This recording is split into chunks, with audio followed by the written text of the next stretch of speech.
El primer viernes de agosto del pasado año, los medios tailandeses informaron tímidamente del enésimo extranjero detenido por haber asesinado y descuartizado a otro extranjero. Porque macabra tendencia la de Tailandia, donde no escasean los tipos de fuera que llegan a este país para matar y desmembrar a otros viajeros, como si aquí fuera muy fácil saltarse la justicia. La noticia saltó tímidamente a los medios españoles al saber que el acusado era un compatriota, pero el primer día no le dieron demasiada importancia, porque claro, el caso había ocurrido en una isla conocida por sus fiestas y su descontrol. Sin embargo, todo cambió al día siguiente cuando se supo la identidad del presunto, Daniel Sancho, hijo de actores y nieto de quien dio vida a Curro Jiménez, y fue entonces cuando se desató la locura mediática. Los teléfonos de las televisiones echaban fuego y muchos periodistas tuvieron que cancelar sus vacaciones en la playa para irse cámara en mano a cubrir el caso con el que las cadenas hicieron de su agosto un récord inimaginable. Mientras la audiencia española cayó rendida ante un true crime al más puro estilo tailandés, donde la policía muestra pruebas a la prensa y los implicados filtran información confidencial sin pudor alguno. Hasta en las tabernas de la Sierra de Teruel podías encontrarte a algún parroquiano hablando de los tejemanejes de la policía tailandesa. Y no lo digo figuradamente, en otoño estaba yo de paso en España y en un bar de un pueblecito llamado Cedrillas, un jamonero me quiso dar una lección magistral sobre cómo funciona Tailandia. Algo había cambiado. Nunca antes en España se había hablado tantísimo de Tailandia, pero sin duda es una pena que tuviera que ser por un motivo tan triste. Ahora mismo han pasado 8 meses desde que explotara el caso y la semana que viene Daniel Sancho se sentará en el estrado en una tesitura, digamos, compleja. Las televisiones están enviando ejércitos de reporteros y el ruido mediático va a ser sin duda atroz. Sin embargo, mucho de lo que se está diciendo en España hace que los que estamos aquí en Tailandia nos sintamos quizás un poco asombrados. Y si bien de las interioridades de la víctima y de su presunto asesino yo no puedo saber demasiado, en lo que sí puedo arrojar algo de luz es en el escenario, que es aquí, Tailandia.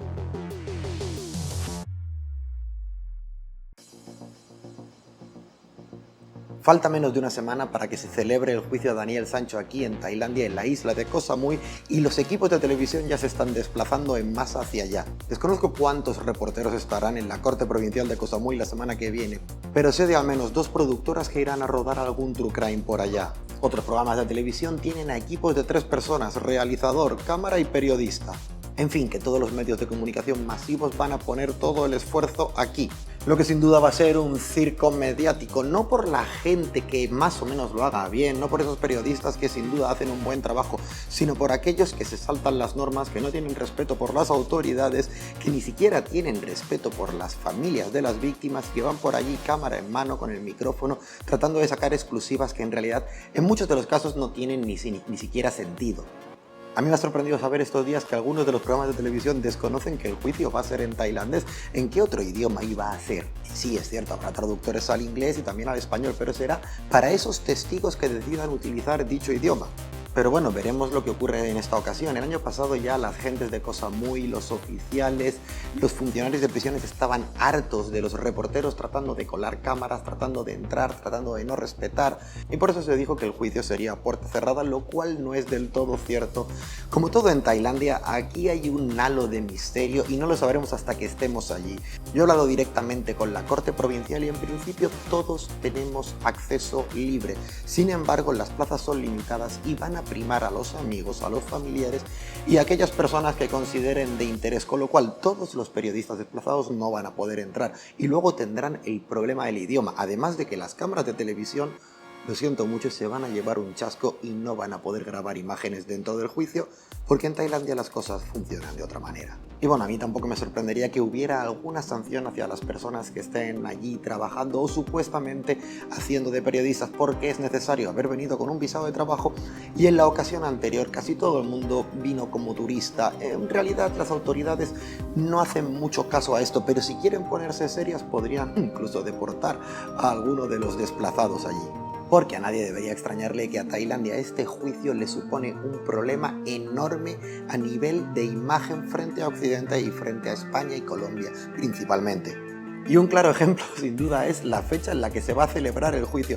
Normalmente este tipo de juicios se suelen celebrar entre 3 y 6 meses en función de la colaboración del acusado. Sin embargo, han pasado 8 meses y se ha decidido que el juicio empiece un 9 de abril y acabe un 3 de mayo. Todo esto nos puede parecer trivial, pero yo me preguntaría, ¿qué sentido tiene que el juicio más mediático y sin duda polémico que se va a celebrar en la Corte Provincial de Koh Samui este año coincida exactamente con varias festividades? La primera el mismo lunes, una festividad nacional importantísima, el Día Chakri, pero es que luego llega el fin de año tailandés, que es el momento de mayor parón de toda actividad del país, en el cual los funcionarios gubernamentales, incluidos los de los juzgados, tienen más fiestas. En este fin de año tailandés todo el mundo sale a la calle con pistolas de agua en bañador, se tiran cubos y cubos de agua helada, hay camionetas que van lanzando chorros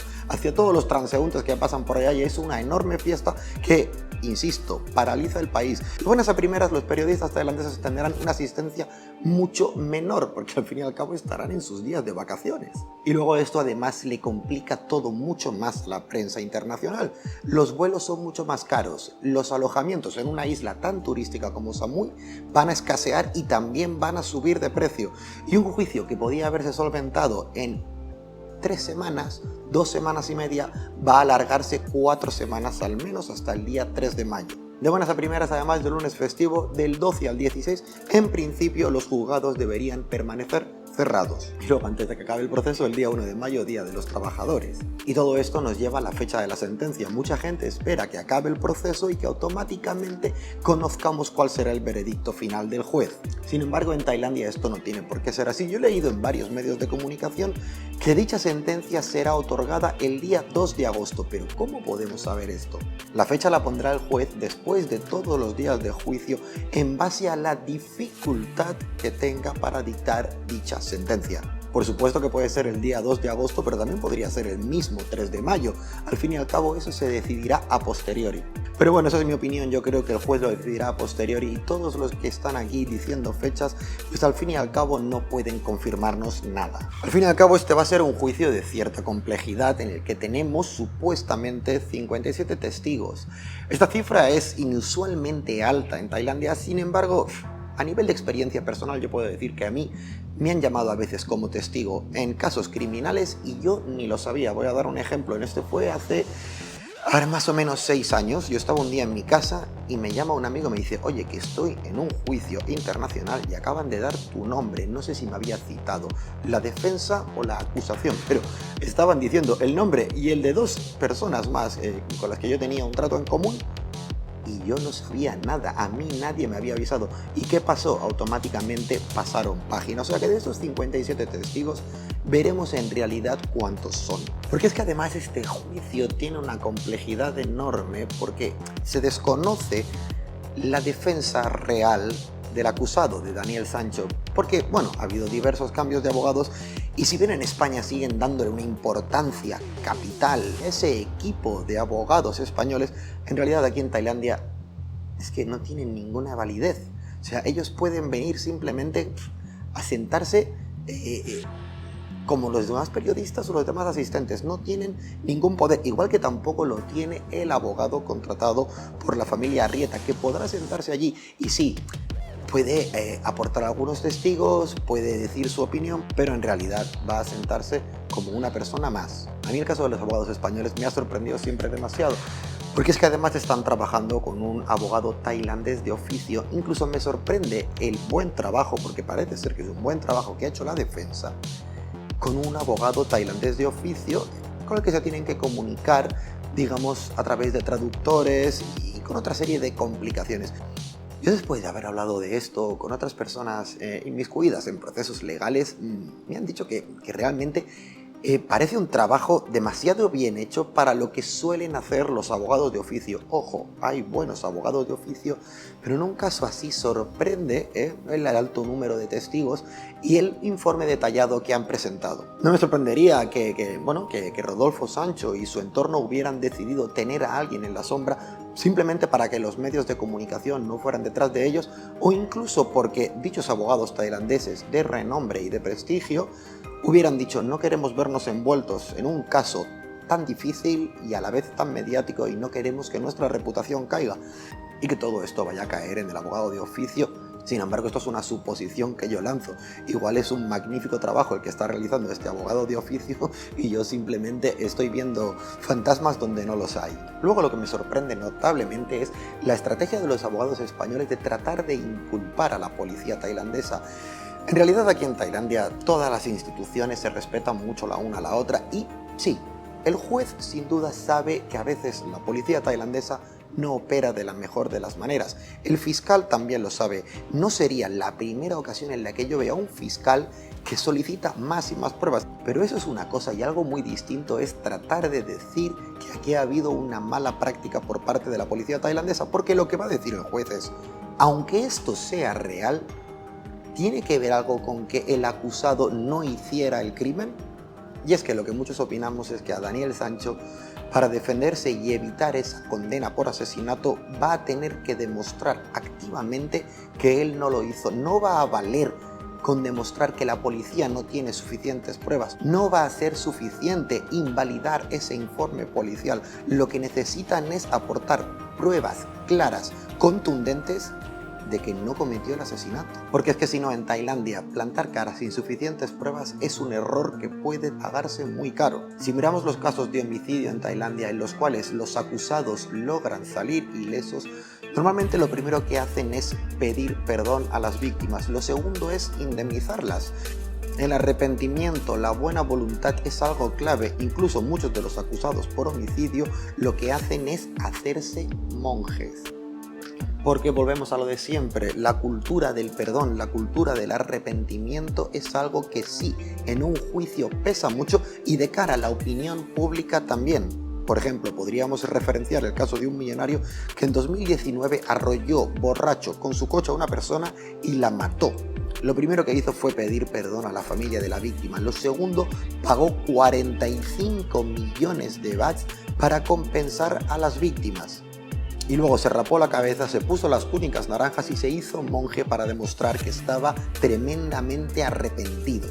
Recuerdo que en noviembre, a las puertas de la corte provincial en Samui, el traductor asignado a Daniel Sancho me dijo que lo veía todo muy complicado porque no se arrepentía y que en Tailandia, país muy budista, el asunto de pedir perdón, el asunto de arrepentirse y el asunto de compensar a las víctimas pesa muchísimo en un juicio.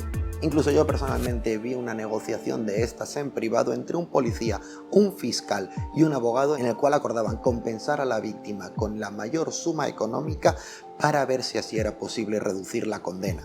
Es importante saber que estas indemnizaciones no significan que luego el juez vaya a tener piedad. Y yo no sé si esto tiene algo que ver con esos supuestos 410.000 euros de los cuales la prensa española habla, y lo del arrepentimiento y tratar de compensar a la sociedad es algo que vemos también en las figuras más notables. Por ejemplo, cuando Surachekhapan Big Joke dejó de ser jefe de inmigración, se rapó la cabeza, se puso también las túnicas naranjas, se hizo monje y ante todo hizo que le grabaran las cámaras de televisión en esta nueva faceta de su vida para demostrar el arrepentimiento por algo que podía haber hecho. Y esto sin duda le sirvió para volver a la actualidad pública y convertirse en alto cargo de la policía. Aunque ahora mismo esté siendo investigado por un asunto de corrupción. Ayer mismo declaró voluntariamente después de que la prensa tailandesa de manera incorrecta empezara a decir que se había solicitado su detención. En realidad lo que se había solicitado era su declaración y él quiso hacerla de manera voluntaria. En cualquier caso, todo el asunto de Big Joke tiene tintes demasiado turbios. Hay un juego de poder enorme en la policía tailandesa y la salida del anterior gobierno militar, que era muy afín a Big Joke, sin duda algo tiene que ver en su defenestración. Pero es que los medios españoles quisieron darle una altísima importancia a Big Joke porque al fin y al cabo este policía siempre quiso ser esa figura implacable y mediática. Pero en realidad la investigación la hicieron los policías de Koh Phangan y él simplemente era la cara visible de todo esto. Esto no va a influir prácticamente en nada en el juicio a Daniel Sancho. Un juicio en el que pase lo que pase, yo apostaría que Daniel Sancho no podrá salir de la cárcel tailandesa. Porque sí, es cierto que el abogado Montes comentó que en el Código Penal tailandés la ocultación de cadáveres era como en España, de 1 año nada más. Este caso es muy distinto porque antes de dicha ocultación del cadáver la víctima estaba con vida. En cualquier caso, si vuelvo a hablar de Daniel Sancho en este canal, será la semana que viene desde Cosa Muy, y el domingo estaré allí preparado para ver qué ocurre en el juicio de Daniel Sancho y si realmente habrá sorpresas.